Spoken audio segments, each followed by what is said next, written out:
Ouch! होइन, पेपरले काट्यो। नै, रगत बग्यो। के गर्नु? कसरी कल गर्नु? कहाँ जानु? मद्दत! यो रोकिरहेको छैन। धेरै रगत बगिरहेको छ। मलाई लाग्छ म बाँच्दिन। गुड बाई साथीहरू। यौन स्वास्थ्य स्याहारमा निम्न कुराहरू समावेश हुन सक्छन्: गर्भनिरोधमा पहुँच वा आकस्मिक गर्भनिरोधक अस्थायी साधन, परीक्षण तथा उपचार, HPV खोपमा पहुँच गर्ने, एक गाइनोकोलोजिकल परीक्षण वा नियमित चेकअप मात्र। तपाईँ कहाँ बस्नुहुन्छ भन्ने आधारमा यौन स्वास्थ्य सेवा प्राप्त स्थानहरू वा अत्यन्तै थोरै स्थानहरू हुन सक्छन्। विद्यालय सुरुवात गर्ने एक राम्रो स्थान हुन सक्छ। विद्यालयहरूबाट सूचना लिन सकिन्छ।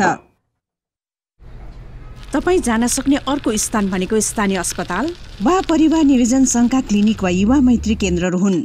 दक्षिण एसियाली क्षेत्रमा तपाईँको उमेरको आधारमा सेवाहरूमा पहुँच गर्न आमा बुहाहरूको सहमति आवश्यक हुन्छ। तपाईको लागि उक्त कुरा महत्त्वपूर्ण छ भने गोपनीयताबारे सोध्नुहोस्। तपाईसँग निम्न कुराहरू सोध्ने अधिकार छ। के मैले यहाँ आमा बुवाको अनुमति बिना सेवा प्राप्त गर्न सक्छु? कि मेरो आमा बुवालाई म आएको बारे भनिनेछ? कि मेरो आमा बुवालाई मेरो रेकर्ड हेर्न अनुमति दिइनेछ? आवश्यक परे तपाईँले मलाई कसरी सम्पर्क गर्नुहुनेछ? कि मेरो आमा बुवाले रसिद भएमा रसिद हेर्नुहुनेछ? कहिलेकाहीँ पहिलोपटक क्लिनिक जान अलिकति डरलाग्दो, अचम्मको वा अप्ठ्यारो लाग्न सक्छ। तपाईको सहायताका लागि तपाईले विश्वास गर्ने कसैलाई सँगसँगै लैजानुहोस्। स्वास्थ्य क्लिनिक वा परिवार नियोजन सङ्घका क्लिनिक र युवा मैत्री केन्द्र जस्ता केही स्वास्थ्य सेवा केन्द्रहरू निशुल्क वा न्यून खर्चको हुन्छन्। तपाईँ आफ्नो महिनावारी ट्र्याक गर्नमा मद्दत गर्ने, चक्की लिन सम्झाउन वा तपाईँको समुदायमा यौन सेवामा पहुँच उपलब्ध गराउने एपहरू जस्ता अनलाइन उपकरण पनि फेला पार्न सक्नुहुन्छ।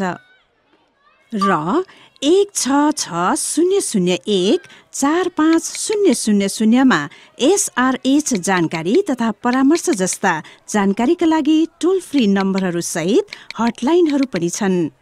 तपाईले यौन स्वास्थ्य स्याहारमा पहुँच गर्ने जुनसुकै तरिका रोजे तापनि आफ्नो यौन स्वास्थ्यको स्याहार गर्ने भनेको तपाईको समग्र स्वास्थ्यको स्याहार गर्ने एक महत्त्वपूर्ण भाग हो भन्ने याद राख्नुहोस्। अर्को पटकसम्म मलाई ames.org मा भेट्न नभुल्नुहोस्। बाई।